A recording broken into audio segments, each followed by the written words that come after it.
Eu me chamo Áurea.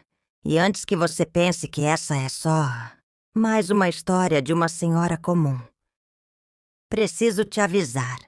O que você vai ouvir aqui talvez mude a forma como você enxerga os silêncios das pessoas ao seu redor. Nasci em uma casinha branca de janelas azuis, na Rua das Mangueiras. O nome não era à toa.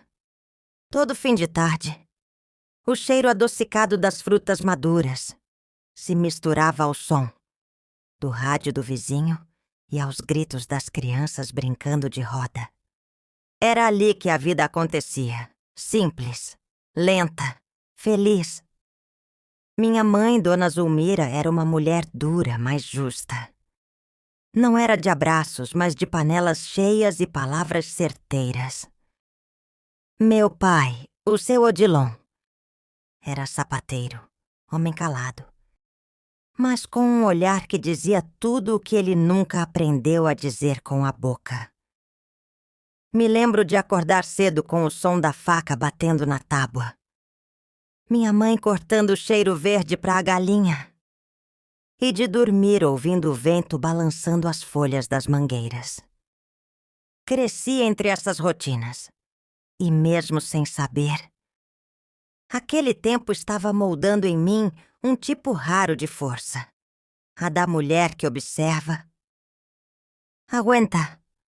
E só depois fala. Tive 2 irmãos. Um deles, o Jorge, era meu parceiro de aventuras. A outra, Yolanda, era mais quieta, mais ligada à minha mãe. Eu era o meio termo. Tinha a energia do Jorge e os silêncios da Yolanda. E talvez tenha sido isso que me fez ser quem sou hoje. A primeira grande virada da minha vida aconteceu aos 17 anos. Foi no dia da festa da padroeira da cidade. Eu fui com um vestido emprestado da Yolanda, ajustado com alfinetes na cintura e uma flor colada no cabelo. Naquela noite vi pela primeira vez os olhos de Vicente. E foi ali que tudo começou. Naquela noite da festa da padroeira, quando meus olhos encontraram os de Vicente, algo dentro de mim parou e ao mesmo tempo começou a correr. Era como se o tempo tivesse dado uma trégua só para que a gente se olhasse direito. Ele estava encostado perto da barraca de cocada, de camisa branca com a manga dobrada e aquele sorriso preguiçoso que os homens seguros carregam sem esforço. Tinha o cabelo bem penteado para trás e o olhar de quem já viveu mais do que contava. Eu me lembro de ter ajeitado a flor do meu cabelo e ter apertado mais o cinto do vestido. Não que eu quisesse chamar a atenção, mas algo em mim queria que ele notasse. E ele notou.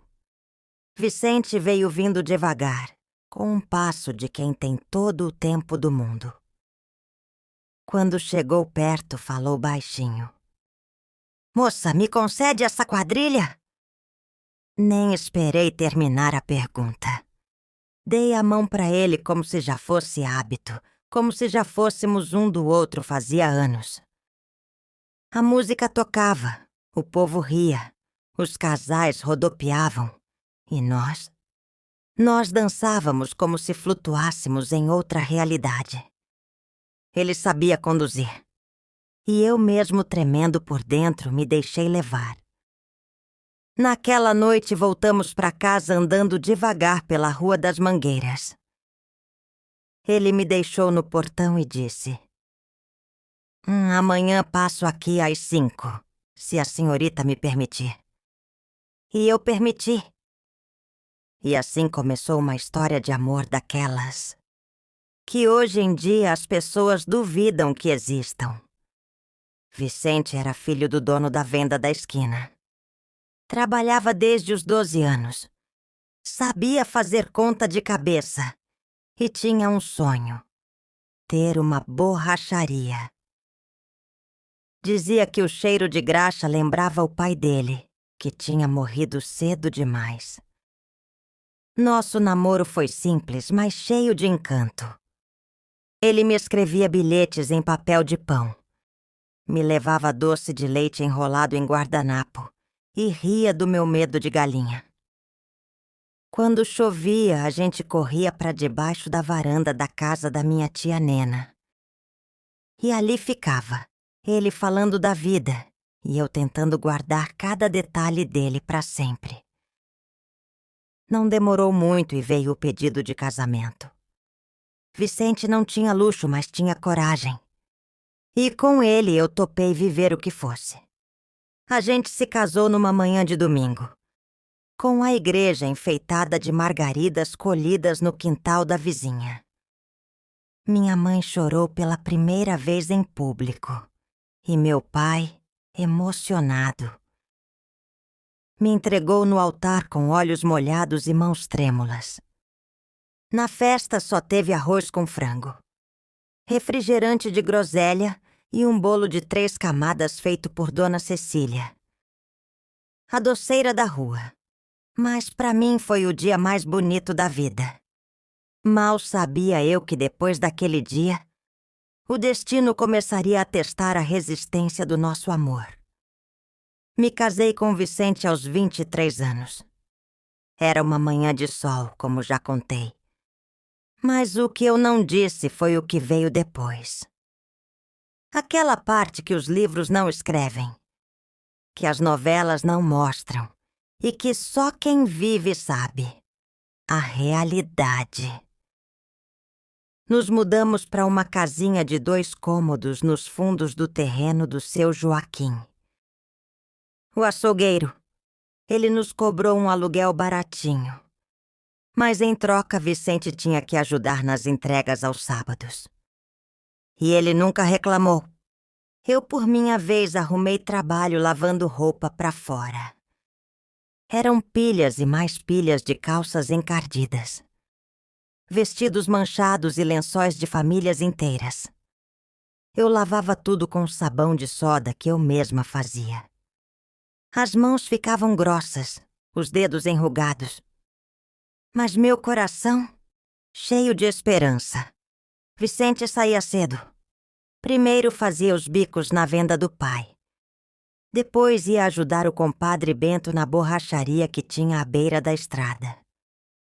Ficava lá até o pôr do sol aprendendo, sujando a roupa de graxa. E voltava cansado, mas sorrindo. Toda noite depois do jantar de arroz com ovo, ele me dizia: Áurea, eu vou abrir minha borracharia. Pode escrever. Nem que eu tenha que começar com um macaco e uma bomba de encher emprestados. E eu acreditava. Não tínhamos sofá. Usávamos caixotes de madeira com uma coxa por cima. A cama foi feita com estrado e um colchão que ganhamos usado da tia Marina. Na chuva, o teto pingava. No calor, o ventilador fazia mais barulho que frescor. Mas a gente se amava, e isso era o que segurava tudo de pé. O primeiro ano de casados foi duro. No segundo, tive meu primeiro susto. Perdi um bebê. Foi uma dor que não se explica nem se mede. Fiquei em silêncio por semanas. Vicente chorava escondido, achando que eu não via. Mas eu via. E via também a força que ele fazia para não desmoronar. No terceiro ano veio nossa primeira filha, Lúcia. Um parto difícil, feito na cozinha de casa, com parteira e tudo. Vicente tremia feito vara verde quando segurou a menina nos braços. Nunca vou esquecer como ele ajoelhou no chão, com a filha no colo, agradecendo a Deus. Com uma criança em casa, tudo ficou mais apertado. Mas a fé não diminuiu. Vicente começou a juntar dinheiro num pote de vidro escondido no armário. Toda moeda, todo trocado que sobrava ia para lá. De vez em quando ele abria o pote, contava e fazia planos. E eu sonhava junto. Porque quando a gente ama, os sonhos viram projetos a 2. No 5º ano de casados, a gente já não era o mesmo casal do altar. Estávamos mais calejados, mais silenciosos, mas também mais fortes. As palavras que antes eram juras, agora eram gestos. O café que ele deixava para mim, a camisa que eu passava com mais capricho, o silêncio que respeitávamos quando o cansaço pesava demais. E foi nesse ano que, enfim, a primeira borracharia ganhou vida. Uma salinha emprestada atrás da venda do pai dele, com 2 ferramentas velhas, um banquinho e a placa escrita à mão. Borracharia do Vicente. Aqui se conserta pneu e esperança. Eu chorei quando vi a placa. A partir daquele dia, mesmo com as dificuldades, sabíamos que estávamos construindo algo. Algo nosso. Algo que valia a pena. A borracharia virou o nosso filho sonhado. O nosso milagre suado. Mas o destino... o destino é mestre em virar a página sem pedir licença. E eu não fazia ideia do que viria pela frente. Eu sempre acreditei que a vida da gente é feita de ciclos. Tem tempos de semear, tempos de colher. E tempos de perder. E foi no 8º ano de casada que eu entendi o que era ver a vida desmoronar como um barranco depois da chuva. A borracharia estava indo bem. Vicente já tinha comprado mais ferramentas. Fez amizade com caminhoneiros que passavam sempre pela estrada e, olha, tinha até quem dissesse que ele era o melhor consertador de pneu da região. Eu tinha orgulho. Um orgulho que nem cabia no peito. Lúcia já estava com 3 aninhos e eu estava grávida do nosso 2º filho. A barriga crescia e junto com ela cresciam meus medos. Porque a gente ainda era pobre. Ainda morava nos fundos do terreno do seu Joaquim.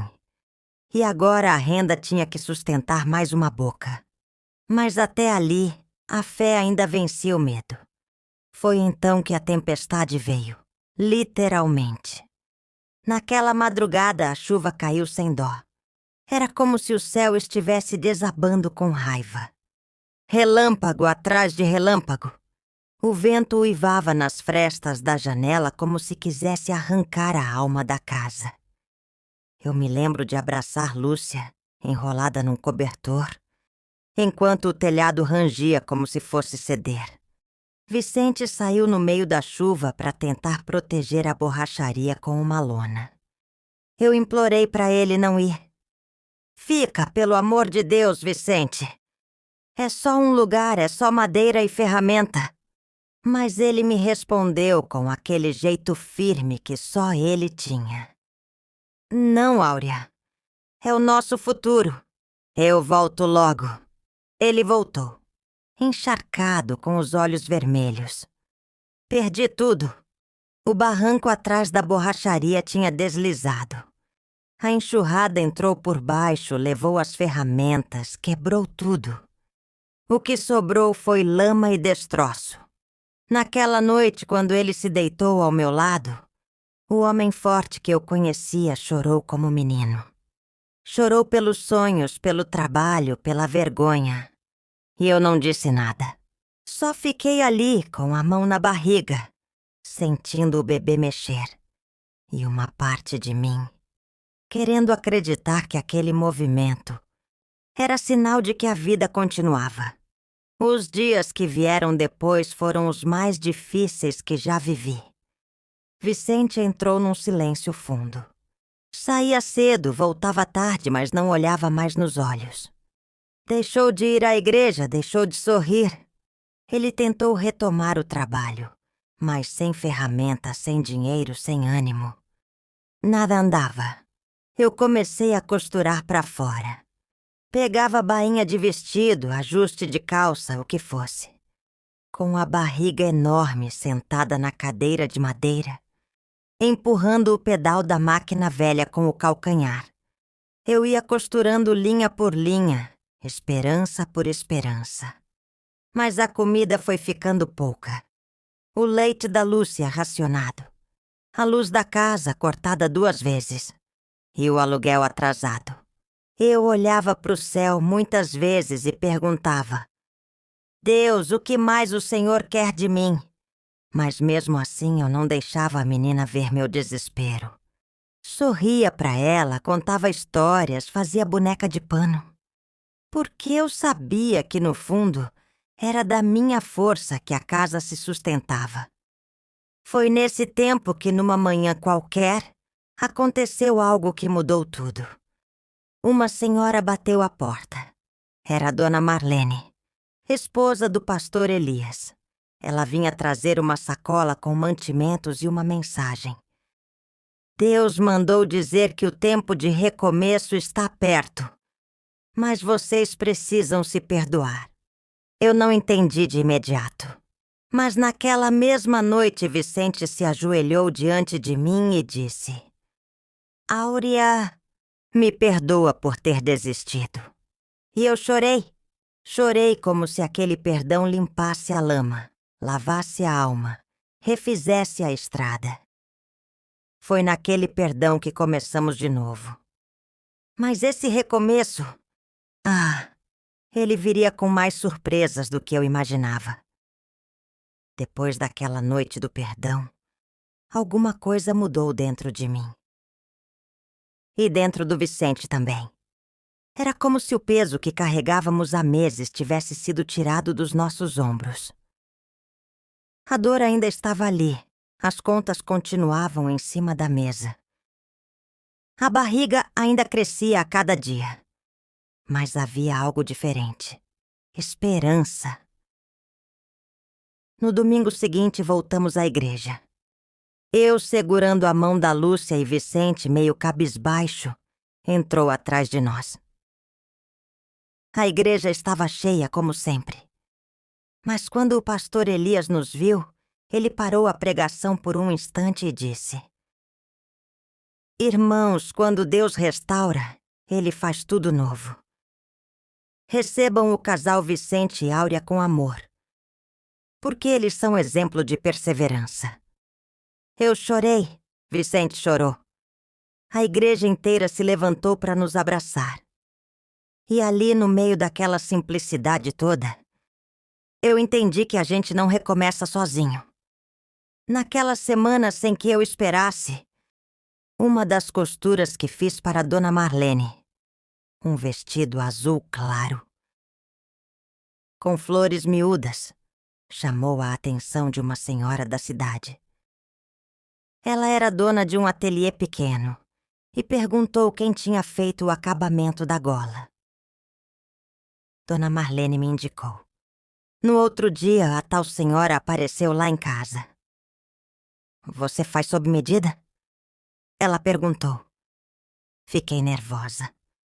Faço sim, senhora. Só não tenho muito tecido. Ela sorriu. O tecido eu dou. O que eu quero é o seu talento. E assim comecei a costurar para ela. Primeiro um vestido. Depois 2, 3. Logo eu já tinha mais encomendas do que horas do dia. O som da máquina voltou a preencher a casa, como música de fundo da nossa reconstrução. Vicente também teve sua chance. Um caminhoneiro que passava pela estrada o reconheceu e contou que precisava consertar um eixo do caminhão. E ouviu dizer que ele era bom. Mesmo sem ferramentas, Vicente topou. Pegou emprestado o alicate do vizinho, improvisou com as mãos nuas e resolveu o problema. O homem pagou bem, deu gorjeta e prometeu divulgar o nome dele para os outros caminhoneiros. E cumpriu. Em um mês, Vicente já estava trabalhando todos os dias. A gente começou a juntar o que ganhava, centavo por centavo. A energia foi religada. A comida voltou a ter variedade. Lúcia ganhou uma boneca nova. E finalmente conseguimos sair do quartinho nos fundos do seu Joaquim. Mudamos para uma casinha simples, mas só nossa. Eu lembro até hoje do cheiro de tinta fresca, das janelas rangendo quando abrimos, da nossa cama improvisada com o colchão no chão e do silêncio bom que preenchia a madrugada. Foi nesse novo lar que nosso segundo filho nasceu.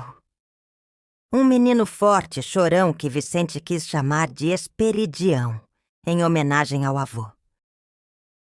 Eu protestei, claro, e a gente entrou num acordo. Ficou Davi, que quer dizer amado. E amado ele foi, desde o primeiro segundo.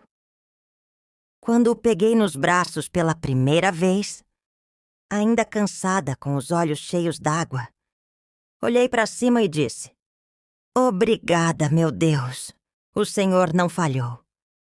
E não falhou mesmo, porque foi ali, naquele recomeço, que a vida começou a florescer de novo.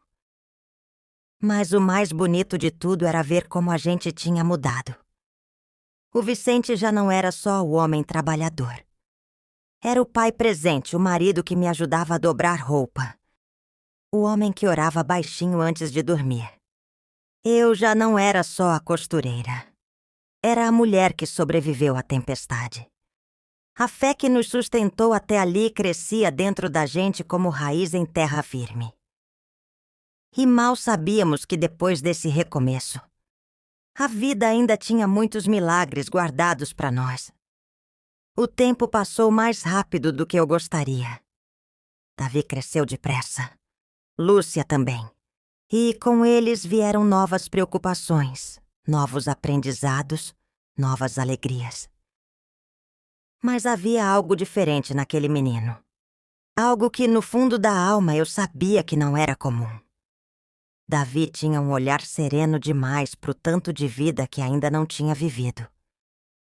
Enquanto outras crianças corriam, gritavam, derrubavam tudo ao redor, ele era daqueles que parava para observar as formigas carregando folhas, que ouvia quando os adultos falavam e que perguntava com olhos grandes: "Mamãe, Deus tem voz de vento?" Eu ficava em silêncio, às vezes emocionada, às vezes sem saber o que dizer. Aos 5 anos ele já lia os salmos com a irmã. Lúcia ensinava as letras e ele, curioso, queria entender tudo.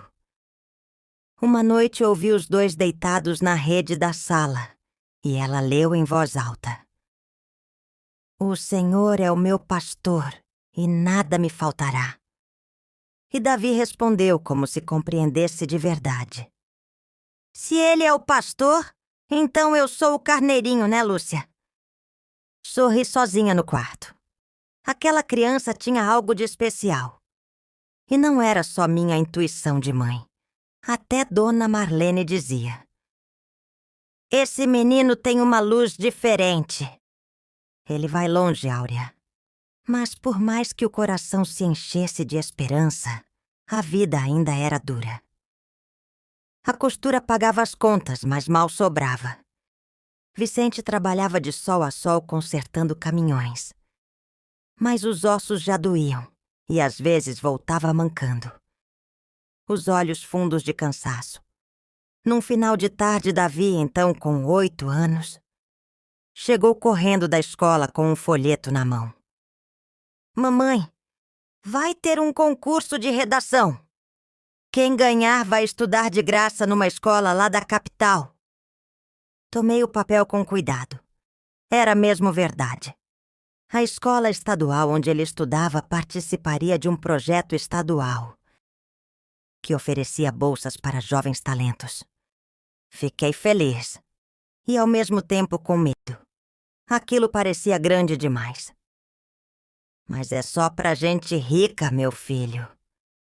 Eu disse baixinho, quase pra mim mesma. E ele, com a firmeza que sempre teve, respondeu: "A senhora me ensinou a crer. Agora deixa eu acreditar também." Ele passou dias escrevendo. Voltava da escola e ia direto para a rede da varanda, lápis na mão, caderno no colo.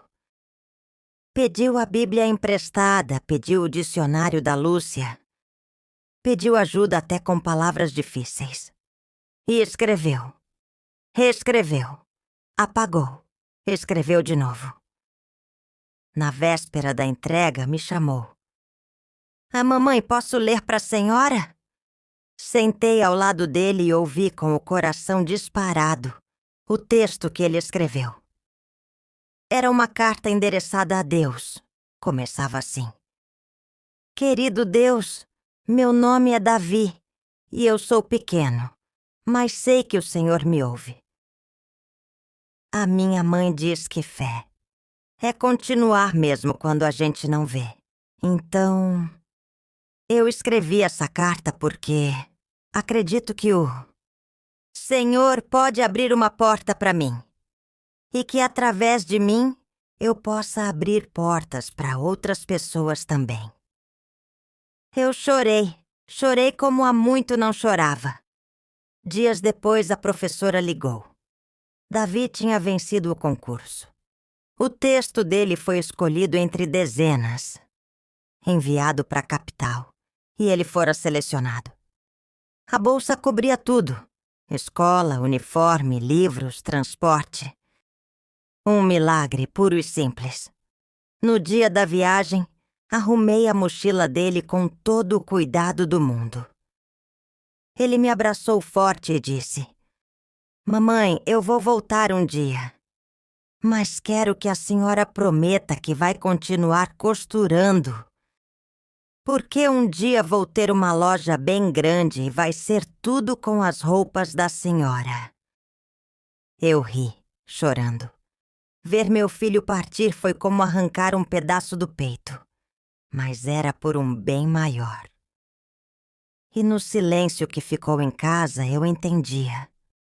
Deus tinha me prometido lá atrás, quando o mundo desabava, que ainda me daria vitória.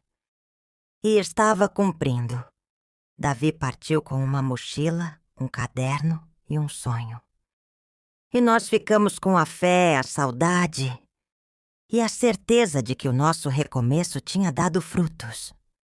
Os anos passaram e com eles veio a saudade.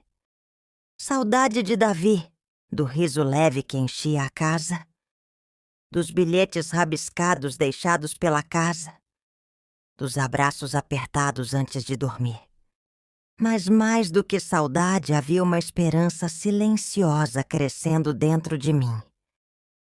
Como uma plantinha que insiste em nascer, mesmo quando o solo é seco. Cada ligação, a cada carta que ele enviava da capital, meu coração batia mais forte. Lúcia lia alto para mim, sentada na rede. Mamãe, hoje conheci a biblioteca. Tem mais livro que estrela no céu. Mãe, passei em primeiro na prova de matemática. A senhora lembra quando eu não sabia dividir? Eu lembrava, se lembrava. Lembrava de cada lágrima, cada noite de caderno na mão, cada promessa feita em oração.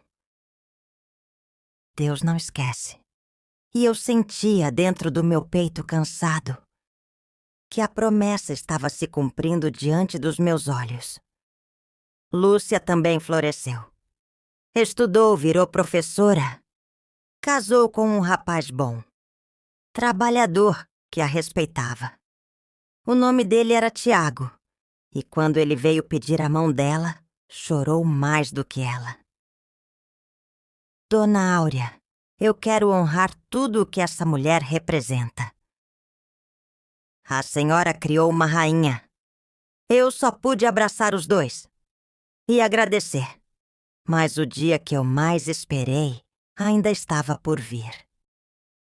Foi numa tarde de janeiro, quente como sempre, que o ônibus parou na frente da casa.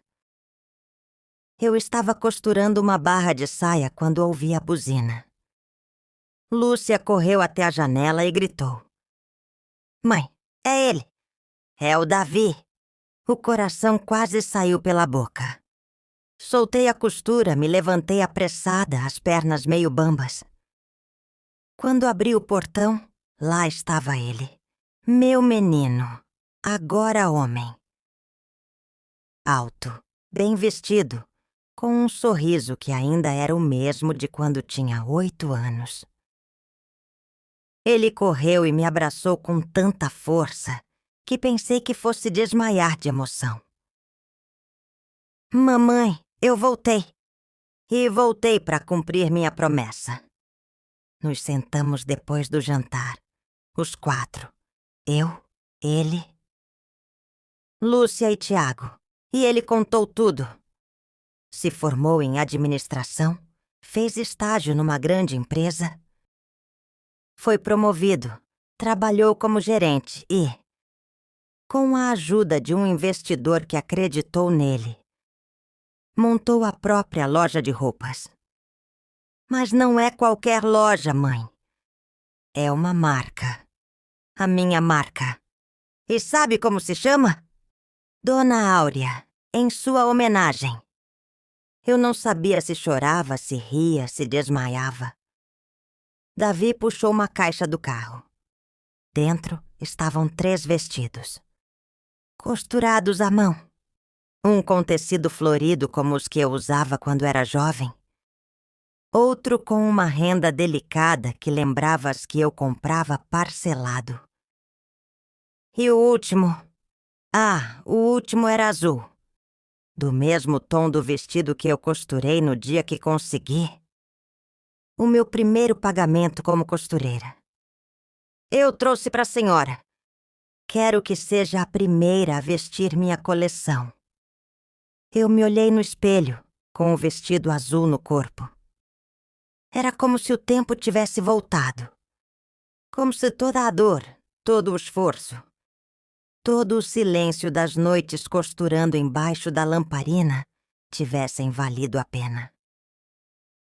No dia seguinte, Davi me levou até o novo espaço onde a loja seria montada. Um salão enorme com vitrine de vidro e cheiro de tinta fresca.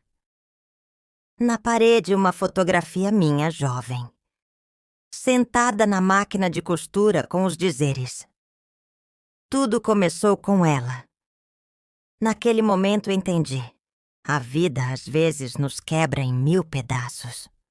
Mas se a gente tiver fé, cada pedacinho vira semente.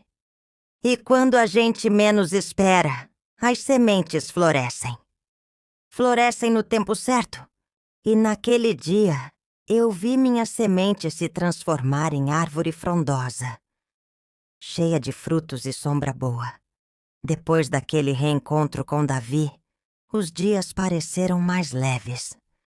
Até o vento parecia cantar diferente nas árvores do quintal.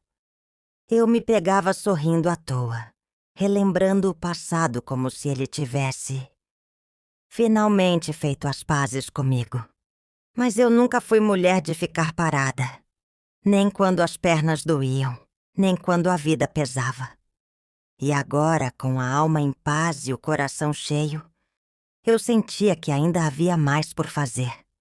Foi numa dessas tardes calmas que tudo começou a mudar de novo. Davi chegou em casa com um convite nas mãos. Ele tinha aquele olhar brilhando, o mesmo que tinha quando me mostrava os desenhos das roupas ainda criança.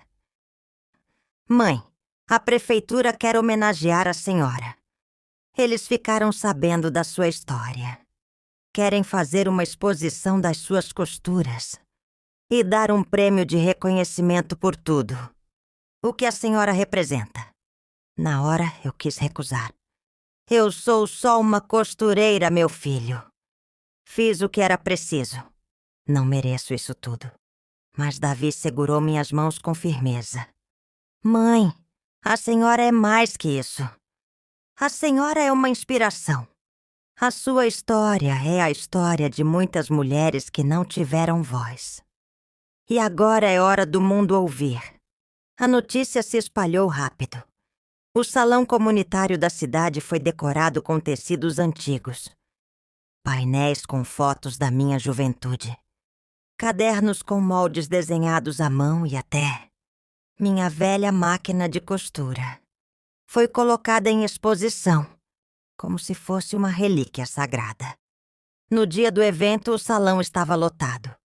Senhoras que haviam costurado comigo, vizinhas antigas, minhas ex-clientes, mães com seus filhos no colo. Todos vieram.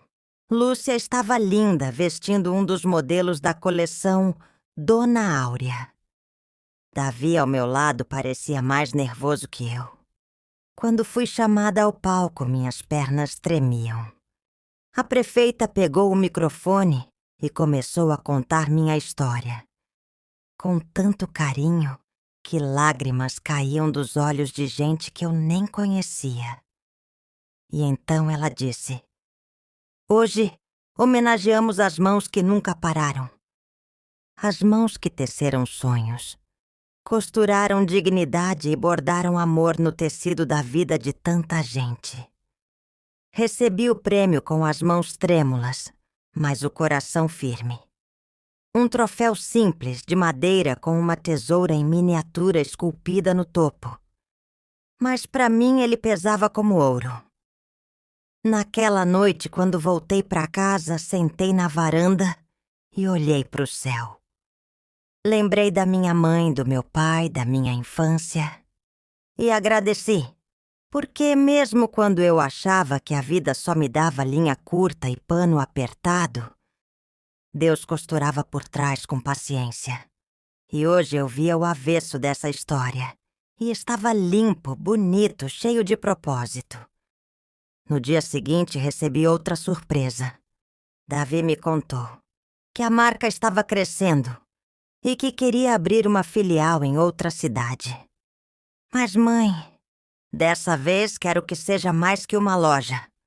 Quero que seja uma escola. Uma escola de costura com o seu nome, para ensinar mulheres a fazer o que a senhora fez. Recomeçar com as próprias mãos. Eu chorei como uma criança e aceitei. Voltei a costurar, não por necessidade, mas por alegria. E a cada ponto eu ensinava mais que costura. Eu ensinava coragem. Coragem de quem decidiu não esperar pelo milagre, mas ser parte dele. A minha história, enfim, estava sendo contada. Não por mim, mas por cada vestido que agora carregava minha essência. Por cada menina que entrava na escola com medo e saía de cabeça erguida, com a própria tesoura na mão.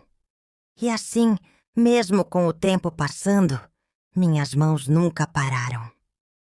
Porque enquanto houver tecido e fé, sempre haverá história para ser costurada. O tempo é um costureiro silencioso. Ele passa, alinhavando os dias sem que a gente perceba. Quando notamos, a barra do tempo já foi feita e os dias já estão com o avesso virado para dentro. A escola com meu nome já completava 2 anos. Eu continuava firme, ensinando, bordando, sorrindo. A sala de corte vivia cheia de risadas, de histórias contadas entre alfinetes e tecidos coloridos. Cada menina que entrava ali me lembrava um pouco de mim mesma. Nos tempos em que tudo que eu tinha era coragem e uma tesoura enferrujada. Mas por dentro, eu sentia que uma nova costura estava sendo feita. Uma que não era de pano, mas de alma. Naquela manhã, acordei com uma vontade diferente. Olhei para minha velha máquina de costura, agora aposentada num canto da sala, como uma senhora que já cumpriu seu dever. Caminhei até ela. Passei a mão devagar sobre o ferro envelhecido, como quem acaricia uma lembrança. Sentei no banquinho de madeira e respirei fundo. Ali resolvi costurar minha última peça. Peguei um pedaço de tecido branco que guardei por anos. Era o mesmo que sobrou do vestido de noiva de Lúcia. Nunca tive coragem de usá-lo. Era macio, com um brilho sutil, como se cada fio tivesse sido tecido com esperança. Desenhei um vestido simples, mas cheio de simbolismo. Bordado à mão, com flores pequenas, como as que minha mãe costurava nas beiradas das roupas de domingo. Fiz cada ponto com calma, como se cada agulhada fosse uma prece. Era minha última criação, minha despedida silenciosa. Quando terminei, dobrei o vestido com cuidado e coloquei dentro de uma caixa forrada de cetim. Em cima escrevi apenas: "Para a próxima que sonhar." No fim da tarde fui até a escola e deixei a caixa no ateliê. Falei com Davi. Pedi que ele entregasse aquele vestido para a primeira aluna que entrasse ali com o coração apertado e os olhos cheios de medo. Diz para ela que a esperança também pode ser costurada. Naquela noite sentei na varanda como tantas vezes antes. A lua estava cheia, enorme, iluminando a terra com uma luz serena. Lúcia ligou para contar que estava grávida de novo. Seria minha terceira bisneta. Vai se chamar Áurea, em sua homenagem.